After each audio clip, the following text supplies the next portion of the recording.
Your mind doesn't stop. Even when nothing is happening, it finds something to think about, something to fix, something to replay, something to worry about. A conversation from yesterday, something you said that sounded weird, something you should have said but didn't, and now it's stuck, looping again and again and again. And the worst part, it feels important. Like if you just think a little more, you'll finally figure it out. But you never do. Instead, you just feel more tired, more unsure, more stuck in your own head. So you start asking yourself, why am I like this? Why can't I just let things go? Why does my brain do this to me? But here's the truth. Overthinking isn't the problem, it's the symptom. Because your brain isn't trying to hurt you, it's trying to protect you. From what? From making mistakes, from being judged, from feeling embarrassed, rejected, or not enough.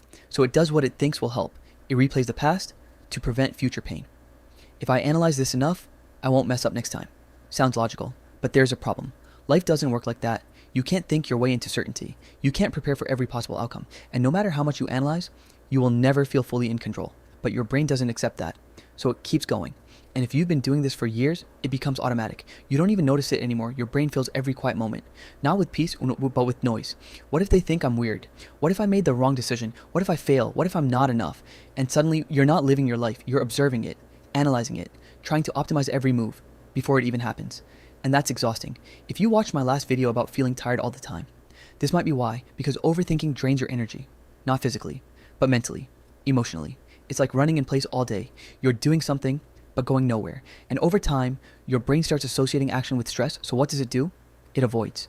You delay decisions, you hesitate, you procrastinate. Not because you don't care, but because you care too much. And your brain is trying to protect you from the weight of that. But here's the twist no one tells you. Overthinking isn't about thinking too much. It's about feeling unsafe. Unsafe to make mistakes. Unsafe to be judged. Unsafe to just be yourself without overanalyzing everything. And until that changes, the overthinking won't stop. Not with productivity hacks. Not with just think positive. Not with forcing yourself to stop thinking.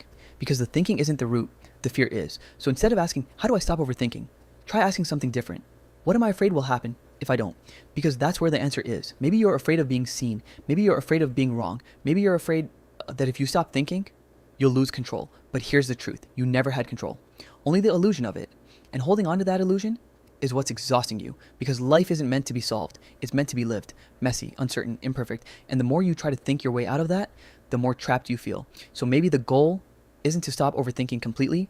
Maybe it's to slowly prove to yourself that you're safe, even when you don't have all the answers. That nothing breaks when you don't analyze everything. That you can survive awkward moments, wrong decisions, imperfect outcomes, and that you're still okay. Because the moment your brain feels safe, it stops trying so hard to protect you. And that constant noise finally starts to quiet down. Not all at once, but little by little. Until one day, you notice something different. Silence. And for the first time in a long time, your mind feels like a place you can rest.